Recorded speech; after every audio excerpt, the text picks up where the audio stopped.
Hello friends, good morning. आज के इस वीडियो में बात करते हैं ऐसे लोगों के लिए एक बेहतरीन मेडिसिन जिनकी टेंडेंसी ये होती है कि किसी बात को बताते बताते या फिर कुछ कहते कहते रोने लगते हैं। तो ऐसे लोगों के लिए होम्योपैथी में बेहतरीन उपाय है।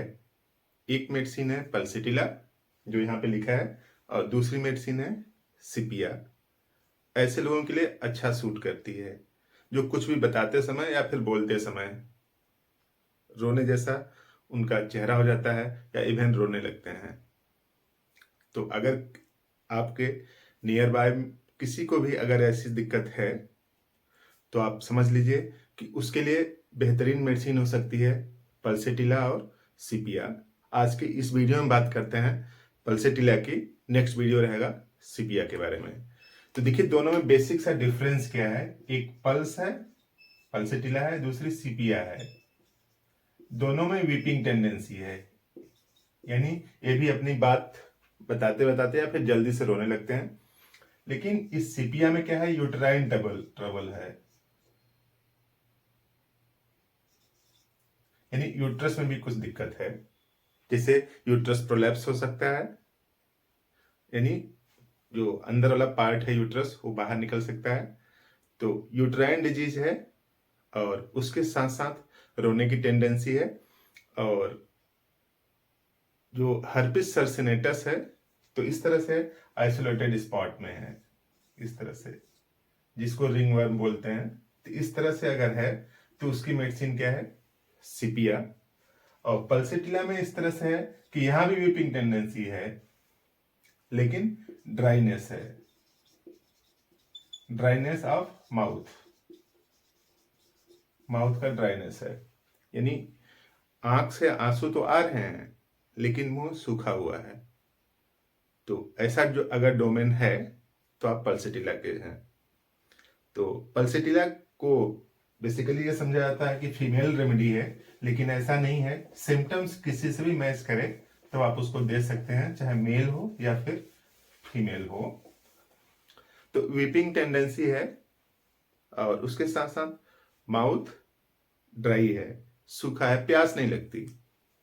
पहला इंडिकेशन देखिए, वीप्स इजली विथ थ्रस्टलेसनेस, रोने की टेंडेंसी है, आंख से आंसू आ रहे हैं लेकिन मुंह क्या है, सूखा है, ड्राइनेस है। और दूसरा सिम्टम्स है सिम्टम्स चेंजिंग, जो भी सिम्टम्स हैं, जैसे स्टूल है, चाहे पीरियड का है या फिर किसी टाइप का सिम्टम्स हो, वो चेंज कर रहा है। सॉफ्ट स्टूल, हार्ड स्टूल, जल्दी मेंसेस, लेट में मेंसेस, ज्यादा कभी कम। तो इस तरह के सिम्टम्स चेंज हो रहे हैं। इवन जो दर्द है वो भी बॉडी में अपनी पोजीशन चेंज करता रहता है, कभी सर में दर्द, कभी पेट में दर्द, तो कभी यूट्रस के आसपास दर्द, तो कहीं पे इस तरह से पेन भी शिफ्ट कर रहा है। Symptoms changing, even pain rapidly shifting from one position to another position in the body, इधर उधर पेन शिफ्ट होता रहता है। तो शिफ्टिंग पेन, उसके साथ साथ थ्रस्टलेसनेस और वीपिंग टेंडेंसी पल्सेटिला को कंफर्म करता है। अगर ये तीन सिम्टम्स अगर मिल जाएं तो आप पल्सेटिला का एक डोज दीजिए, देखिए बेहतरीन रिजल्ट आने लगेगा। और never been well since that age of puberty, यानी प्यूबर्टी के उस उम्र से जब ये हुआ था उसके बाद से इनकी या फिर मेरी सेहत नहीं सुधरी। बोलते हैं मम्मी पापा बच्चों के बारे में बोलते हैं कि जब छोटा था, इतनी एज तक, क्लास 3 तक, क्लास 5 तक पढ़ने में बहुत अच्छा था, शरीर भी अच्छी थी, सब कुछ बढ़िया से करता था। उसके बाद से इसकी हालत खराब हो गई और न पढ़ने में मन लगने लगा, इसकी सेहत खराब होने लगी। तो इस तरह का अगर नरेशन है, या फिर अपने बारे में भी लोग बोलते हैं कि इस क्लास तक, इस एज तक मैं एकदम ठीक था, उस समय जब डायरिया हुआ, डिसेंट्री हुआ, एनीमिया हुआ, टाइफाइड हुआ, मलेरिया हुआ, जो कुछ भी हुआ, बोलते हैं कि ऐसा हुआ, उसके बाद से मेरी शरीर टूट गई। अगर ऐसा सिम्टम्स है तो भी पल्सेटिला का डोमेंस है। देखिए लिखा है never been well since from that age of puberty, कोई बीमारी हुई थी उस एज में, प्यूबर्टी की एज में, और उसका रिफ्लेक्शन यानी उस अवस्था से आज तक बॉडी सुधर नहीं पाई। लोग बोलते हैं, अगर आप उनसे बात करेंगे डिटेल में तो बताते हैं कि उस समय तक मैं ठीक था या उस समय तक ये बच्चा ठीक था, उसके बाद से ये दिक्कत स्टार्ट हुई जो अब तक चली आ रही है। और कफ ऑन लाइंग, बिस्तर पर लेटते ही कफ आने लगता है, जो ही उठ के बैठ जाते हैं कफ रुक जाता है। और कफ 2 स्ट्रोक में आता है। 2 स्ट्रोक में मतलब एक बार ऐसे आएगा, फिर इस तरह से, जैसे तो 2 स्ट्रोक हुआ। तो अगर 2 स्ट्रोक में आता है तो पल्सेटिला, और सिंगल स्ट्रोक में आता है तो कैलकेरिया कार्व। इस तरह से अगर आता है, सिर्फ एक बार आता है, फिर 2-4 मिनट बाद, 6 मिनट बाद फिर आएगा, लेकिन एक ही स्ट्रोक में आता है तो कैलकेरिया कार्व। और कई स्ट्रोक में आते हैं, मल्टीपल स्ट्रोक में आते हैं, जैसे धीरे धीरे इस तरह से, जैसे आया फिर इस तरह से ऐसे ऐसे, तो कई स्ट्रोक में आते हैं तो क्यूप्रामेटालिकम, स्टेनम मेटालिकम। तो इस तरह से जो पल्सेटिला का जो कफ है वो लेटते ही बिस्तर पर आ जाता है और आने लगता है, और जो ही वही पेशेंट उठ के बैठ जाता है तब कफ रिलीव कर जाता है, आराम आ जाता है या नहीं आता है। और एग्रीवेशन इन क्लोज रूम, यानी पल्सेटिला का पेशेंट चाहता है कि खिड़की दरवाजे खुले रहें, उसको ऑक्सीजनेशन की ज्यादा जरूरत है।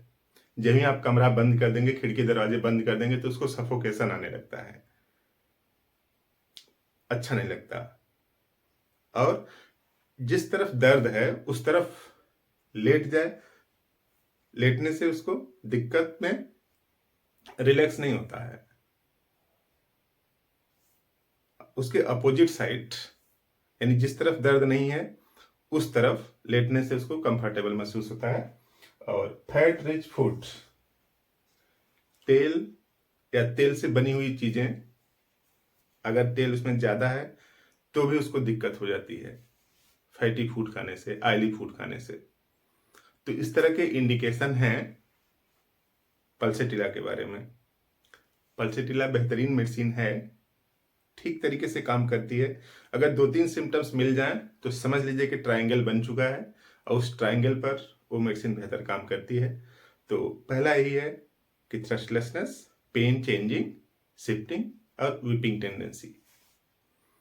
तो आपके नियर बाय में देखिए कई लोग होंगे इस तरह से जिनकी मेडिसिन है पल्सेटिला, और पल्सेटिला से उनको आराम हो सकता है।